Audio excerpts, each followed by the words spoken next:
Eternal Soldier here, and I am back to talk about Daredevil Born Again, Season 1, Episodes 5 and 6, and my thoughts on these two episodes.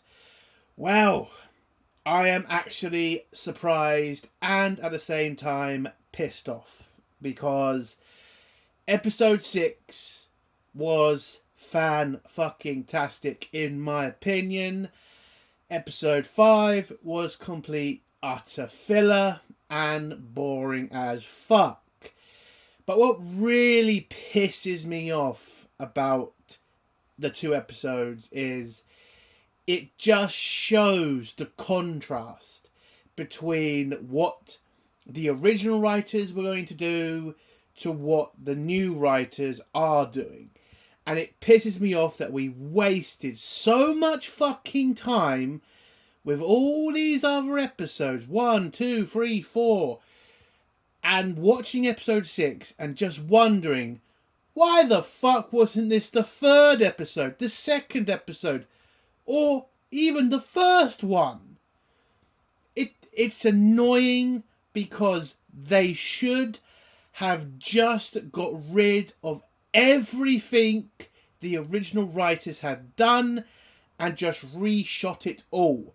Why waste so much time and pretty much put yourself in a really shitty position, because they have, with the fucking viewership of this show, which is not improving. And why not just do number 6 at the start? It was fucking interesting.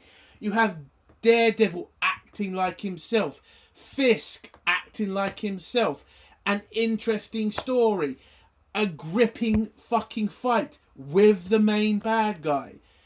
It's like, why are we wasting so much fucking time?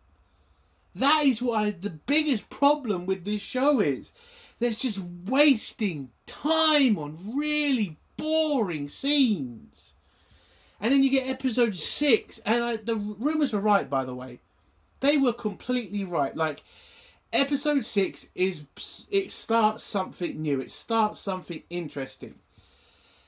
And then it just puts me in the same position of, well, why the fuck are we wasting so much time with all those other episodes, with the storylines they were going to try to get to? And it just pisses me off. Oh my god. But what I will say is, to anybody who hasn't watched, this show, I would say don't bother with episodes 2, 3 or 4. Skip them. You're not missing anything. Just watch episode 1 and then go straight to 6 and you will be caught up. Because trust me, there is nothing really important in those 3 episodes. Just nothing. It just annoys the fuck out of me that they wasted so much fucking time. It's just ridiculous at this point. But as I'm going to talk about the episodes, we should go with 5 first. It was a fucking boring ass episode. I think I've said that. It was mainly just to do with a certain character's dad and a bank. That's it. That's not kind of non-spoilers. It wasn't interesting. I felt bored throughout. There was a kind of interesting Northern Irish kind of thing going on in the episode, which I kind of thought was kind of interesting. But other than that, nothing much. Nothing much happened in that episode. Again, you don't need to watch episode 5. It's pointless. The real episode, the episode you have to watch, in my opinion, is episode 6. Because episode 6 had everything you wanted from a Deadpool fucking show. It has an action scene, interesting dialogue, characters acting like themselves, and it connects the main story with the main character, which I fucking found was fantastic. It was interesting. I could not take my eyes off the screen. I wanted to watch more, and I'm now looking forward to episode 7. So why didn't they just do this? Why did we waste so much time? I know I've gone on about it, but my God, they have wasted so much fucking time, made Fist look like a bitch, and in episode 6, they saw a lot of it out, in my opinion. So, yeah, episode 5, a waste of time. Episode 6 is a great episode, and I'm absolutely looking forward to episode 7. And again, the rumours are right. Turns out you had to go through a lot of shit episodes just to get to the good stuff. Which again, such a stupid decision to make. So what would I give both episodes out of 10? Episode 5, a 1. It's a shit fucking episode. I can't be arsed with it. It's a 1 out of 10. Episode 6, I'm giving it a 7 out of 10. Listen, I think it's a great episode, but again, I still need to know where this story is going. That's my only concern right now. Yeah, so it's 1 for 5 and 7 for 6. So let's get to spoilers now. If you don't want to hear spoilers, leave in 3, 2, 1. So I'm going to get through episode 5 pretty quick because, again, it's a pointless episode and I just wouldn't waste my time with it if I were you. So episode 5 is just about a bank robbery and how Matt has to save people from a bunch of Northern Irish gangsters who are robbing the bank, not for money, but for a mysterious object in the bank.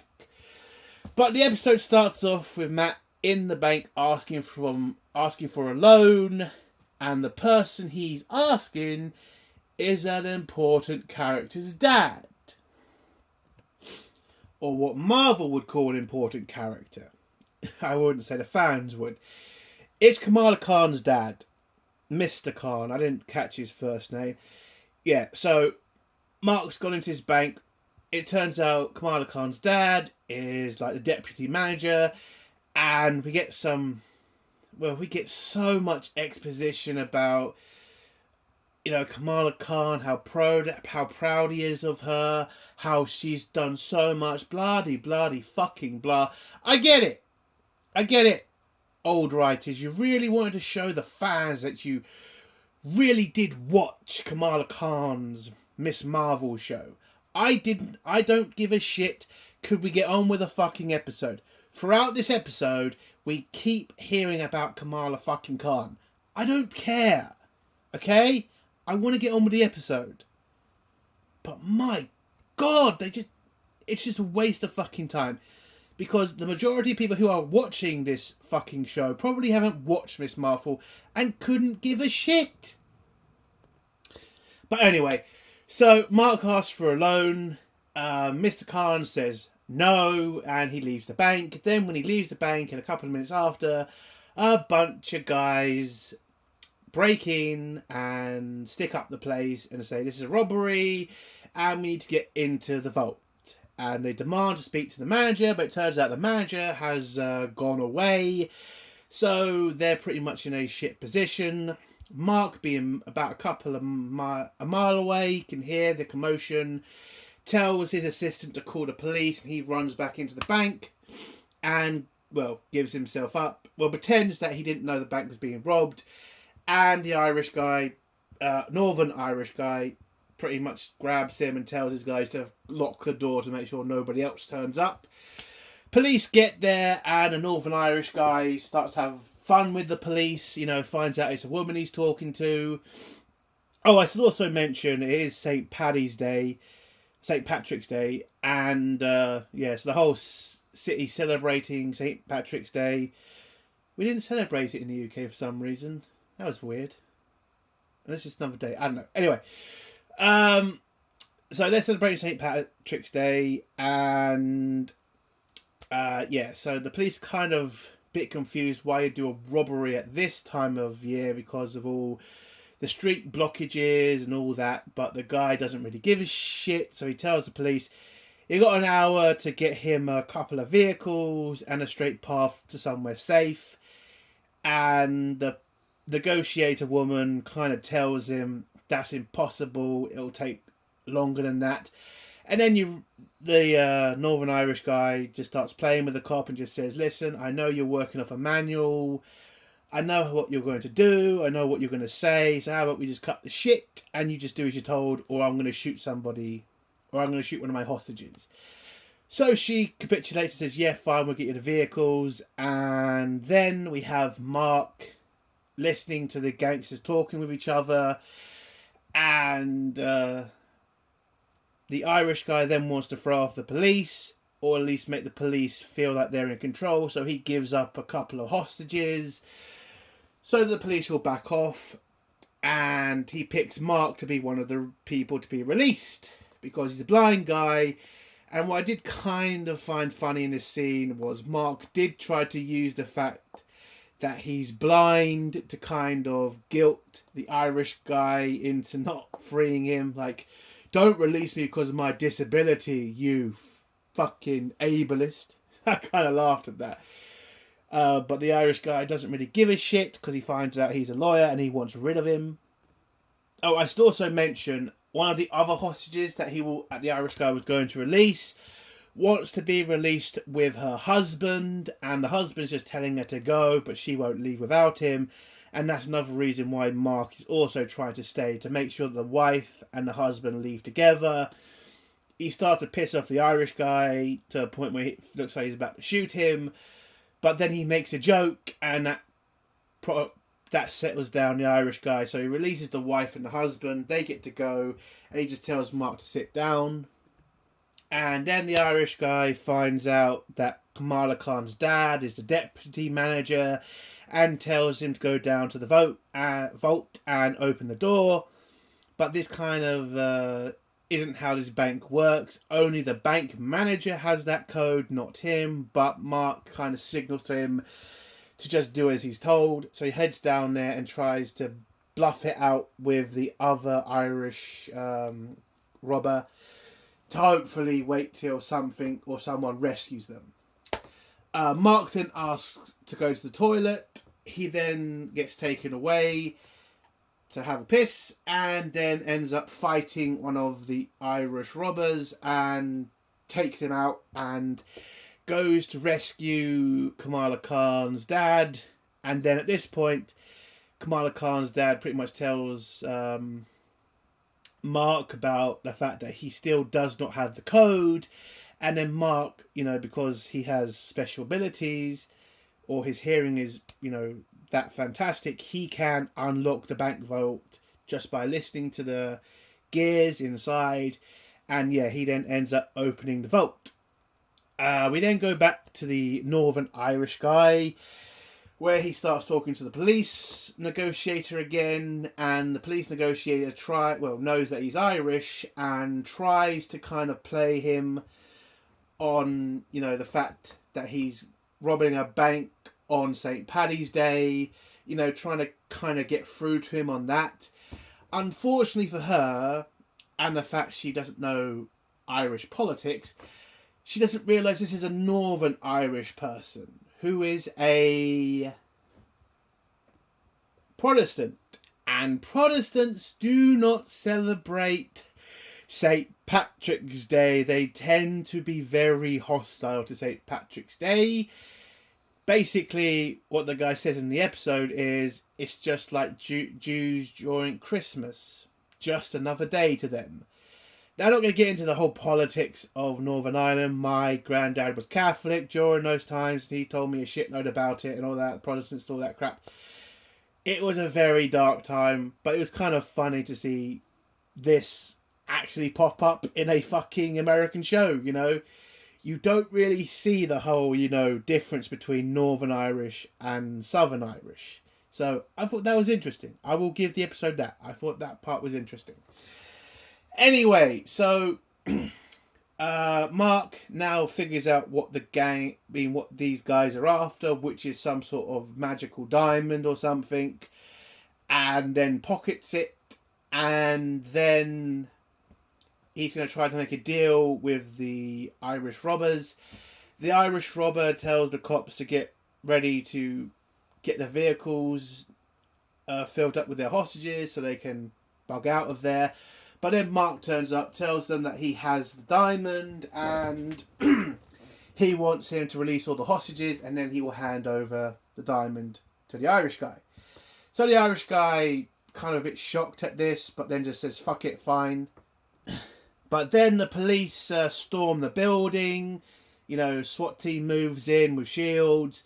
They blow off a bunch of smoke grenades. It turns out that the head Irish guy was planning for this all along. He grabs a diamond from Mark, gives it to one of the hostages that turns out is working for him, and then then takes off his jacket and turns out he's also wearing a police uniform, walks out the bank in the police uniform, and then Mark, hearing this, grabs one of he knocks out a couple of the bad guys, grabs one of their masks, gives chase to the head Irish guy. They have a fight with each other, and then Mark knocks him out, and that's the end of the episode. I'm not kidding, that's about it. No Fisk, no other characters. It was just an episode that was pretty much focused on Mark and Kamala Khan's dad. A pointless episode, a waste of time watching it. I would just avoid it if I were you. It's a 1 out of 10. Let's get now to the best episode so far in the season, which is episode 6. So episode 6 starts off with a BB report, you know, locals talking about the city and all that shit that they normally do. And then we go to a contract worker trying to clear some graffiti off a wall, but turns out they can't remove it for some reason. Well, we find out later in the episode why they can't remove it. But then we just see a bunch more. And then we go to Mark, who is in his apartment, looking at Foggy's picture again and kind of praying. Now, this is pretty much the episode where all the rumours said is where Deadpool would start acting like Deadpool again, where the new writers would start writing Deadpool like they did in the first season. And if you remember the first season of Daredevil, Mark was very religious, being, you know, very Catholic. The church brought him up. He had a, you know, a good relationship with the priest at the church, you know, all that stuff. So this episode, you did see a kind of new Mark. Like, they were trying to show that they are going back to the old ways and not, you know, this new shit that the old writers are trying to push on us. So Mark does a little prayer for Foggy, and then his girlfriend comes in. She asks about him praying, like, you're really praying? Is it really that weird for someone to pray? I've prayed. I don't understand why that's weird. I mean, I had a girlfriend who was an atheist, and she didn't mind that I didn't pray every fucking day. I prayed when I needed it, or, you know, when it was like Christmas or something. It's always weird to me when the left kind of writes like people being freaked out about prayer. Like, normal people would probably just respect you or just move on. It's not a big deal. I'm not saying they made a big deal of it in the episode. I'm just saying, again, it just feels weird. Like they're trying to say something. It's like, oh, you're praying, you're weird. What the fuck? Wouldn't say that to any other race. But you wouldn't say it to any other religion, would you? I wouldn't hear... Well, let's not go down that path. But anyway, so she tells Mark about, you know, a book she's writing about, you know, vigilantes, you know, what's behind the mask, blah, blah, blah, blah, blah. And she says, can Mark get her like a meeting or an interview with the Punisher? And Mark kind of laughs about this because I think he knows Frank would not be for this, and it would just be a disastrous thing it would be just a disaster, and he kind of knows that. But then she asks about Daredevil, and, you know, she knows she has a close relationship with him, and you can kind of see Mark kind of terrified because, if you remember, he lost his friend because of Daredevil. He doesn't want it to happen to her, so it kind of does kind of put him in fear mode. But she then goes off to her work, Mark goes off to his. We then go to Fisk, who's with his head of staff, who's telling him about, you know, a bunch of meetings he has, a bunch of events he has to do, and he's kind of just getting sick of doing these small things where he wants to focus on the big things he wants to do for the city or himself. Again, we still don't know what the plan is for Fisk. But he's kind of bored of this. But then she tells him that somebody new is waiting in his office, and Fisk then realizes who it is. It's one of the criminal gang leaders, and he's pretty much come there to rattle Fisk, to tell Fisk that he is nothing and that he's not going to do as he's told, and to tell Fisk to shove it, basically. Now, Fisk knows that he's trying to shit on his authority. He's trying to tell Fisk that he means nothing now, and Fisk doesn't really take that well, but understands that he is in the mayor's office, so he can't really do what he used to do, which is kill the son of a bitch. So he tells him the debt has now gone up to $2 million, and that you better pay by the end of the week, or you'll be dealing with Fisk. And the guy just leaves saying, "Goodbye, Fisk," and pretty much go fuck yourself. Now, Fisk knows this is not a good thing to have one of his underlings, challenge his authority, and he now knows he has to deal with this. But what does he do in this situation? Again, he is the mayor. He can't just kill this guy. What are his options? So he kind of has to think about what he has to do next. We then go to Muse, who is painting another memorial or something, and two of his fans turn up. And unfortunately for the two fans, they don't know that Muse is a serial killer, and he pretty much just grabs them and kills them. We then go back to Fisk, who is told by his head of staff that somebody wants to talk to him, and Fisk doesn't seem that he's too bothered about this. It's a city thing. He kind of has a gang thing to deal with, so is this really worth his time? Well, that's what he's thinking in his head. And the woman just tells him, "You need to hear this because this is a serious fucking problem." So Fisk accepts it.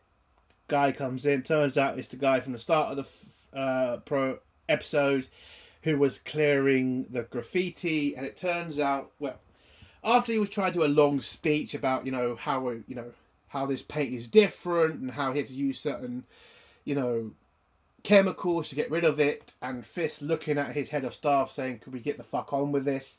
and her having to tell him to fucking hurry up, he finally tells Fisk, the graffiti is made out of human blood. And this starts to panic Fisk, because now it looks like they're dealing with a serial killer, because all of the graffiti pictures are all covered in blood.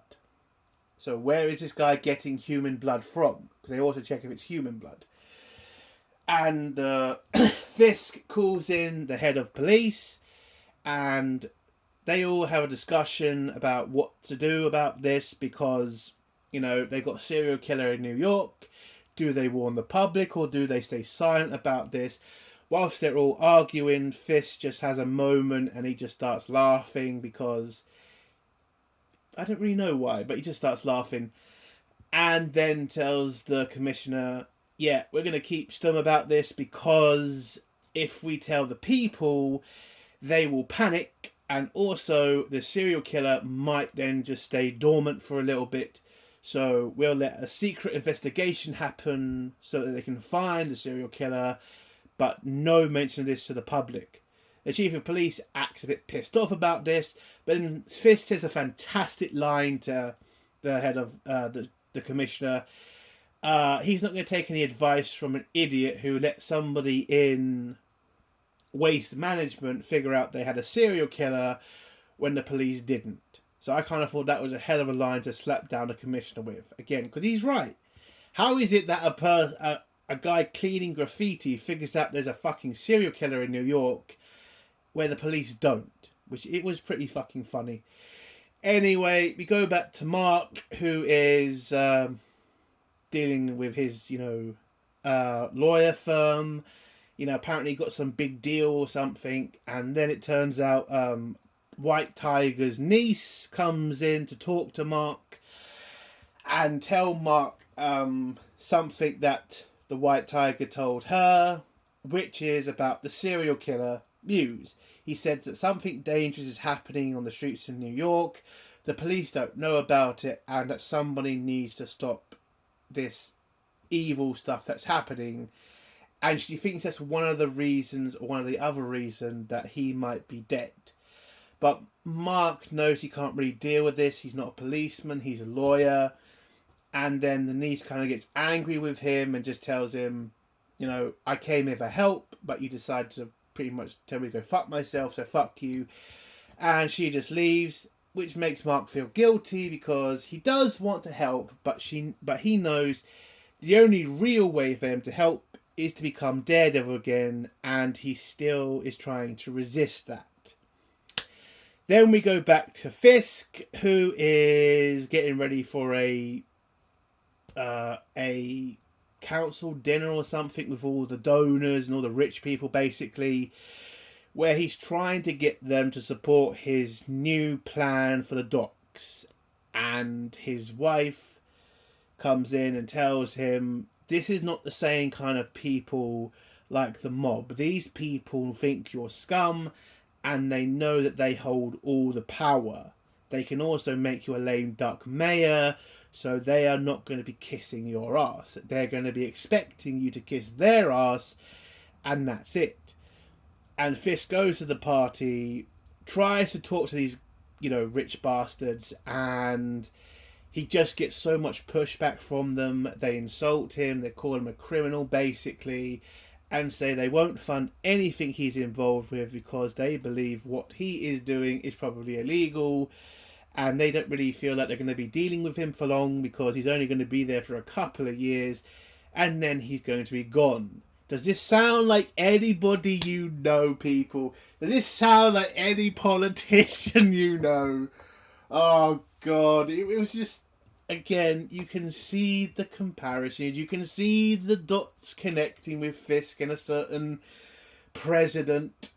And it's just ridiculous. But, okay, fine. Listen, I'm not against it if the story's interesting. But if we go down the whole road of Trump bad, it's just going to piss off so many people, and it's just stupid. Make a story interesting, not politically boring. But yeah, so Fisk gets pissed off after this meeting, and then decides to come up with a plan to kind of deal with the other problem in the city, which is the serial killer. And he goes to the police, but not to the commissioner. He decides to pick a bunch of certain police officers, let's just say that. Basically what Fisk is doing is he's trying to get loyal police officers who have a past and who may be, let's say, willing to go outside the law to help certain people to get certain things back, let's just say. And he becomes really chummy with these cops. He tells them that they need to take back their city and make sure that people are safe and blah, blah, blah, blah, blah. And all these cops kind of realise, hey, they might have an ally in Fisk. We then go back to Mark, who has a little chat with Cherry, I think his name is. And Cherry pretty much tells him about the fact that the police now know that there's a serial killer in New York and that they have gone to DEFCON 1 because of how serious they are now taking it. And now Mark then realises, oh shit, maybe the White Tiger was right. I need to now go back to being Daredevil. And then the next scene is White Tiger's niece going down into the tunnels and being captured by Muse. We then get this fantastic scene. Like, this is the end scene. It's fucking amazing. So Muse captures the niece, and Daredevil gets down there to save her in time. You get this epic fight between Daredevil and Muse. I was kind of disappointed because I thought Muse was a mutant because he has a certain power in the comics. And from what I've watched on YouTube, like, he has some sort of like special senses power that makes him really dangerous to Daredevil. I didn't see that in this fight between them. It kind of just seemed like two guys fighting each other, which is kind of disappointing. You know, I would have liked a bit more from the fight, but still, it was a good fight between Muse and Daredevil. At the same time, we then see Fisk, who is trying to become Kingpin. Like, he knows now that he can't be this weak Fisk character. He now needs to be the evil son of a bitch Kingpin. And how he's going to re-wake himself up is he's going to get Vanessa's boyfriend to try to kill him. So he goes down to his cage, hands him a fucking axe, tells him a story about, you know, his past, about how he had to fight people hand to hand, and he realised if he had a tool, it made things equal. Hands him an axe, and they just go at it. He grabs the axe, tries to fucking hammer Fisk with it, and Fisk just gets so angry, grabs him, throws him. They have a massive fight with each other. Fisk is saying, she's mine, and basically we all know what he's really angry at about this guy, you know, him having an affair with his wife, basically, and him just taking out his anger about everything on this guy. But at the end of the day, to reawaken Kingpin, to reawaken what he really is, not this boring politician, this big Kingpin, this mafia boss. And at the end of the episode, it does look like he is back. He kills the guy, obviously. We then go back to Daredevil. He manages to beat Muse, nearly kills him at one point because he does put a rope around his neck and try to strangle him to death. But he then realises that White Tiger's niece is dying, so he has to go over to save her. He does, you know, CPR and stuff. She then gets conscious again. And then when Daredevil looks over, Muse is gone, and that's how the episode ends. Again, a great episode, 7 out of 10. I'm still angry at the fact that we had to wait this long for this episode. Again, I think episode 6 should have been episodes 2 or 3. This shouldn't have taken this long. We should have had this episode ages ago. That's my biggest problem with this episode, is the fact we had to wait so long for it. We had to wait so long for Fisk to be Kingpin. We had to wait so long for Mark to be fucking Daredevil. Can we stop this bullshit now of waiting for characters to be to be the character that they are? It's fucking boring and enough. Okay? We had an entire episode where we wasted so much time with Kamala fucking Khan's dad, which just seems fucking pointless. It really did. I mean, you don't even find out what the fuck that diamond's for anyway. I mean, maybe we'll find it in the future, I don't know. But again, just so much time wasted with the last couple of episodes. When this episode should have been at the beginning. We should have had this sooner rather than later. But yeah, as a whole, episode 6, it was worth it. It's great. And I can't wait for next week's episode. And yeah, that's the end of my review. If you like the review, give it a like. If you dislike the review, give it a dislike. And if you like my content, do feel like subscribing. And if you have a comment, leave it below and I'll try to get back to it. Entertainment Soldier. Bye.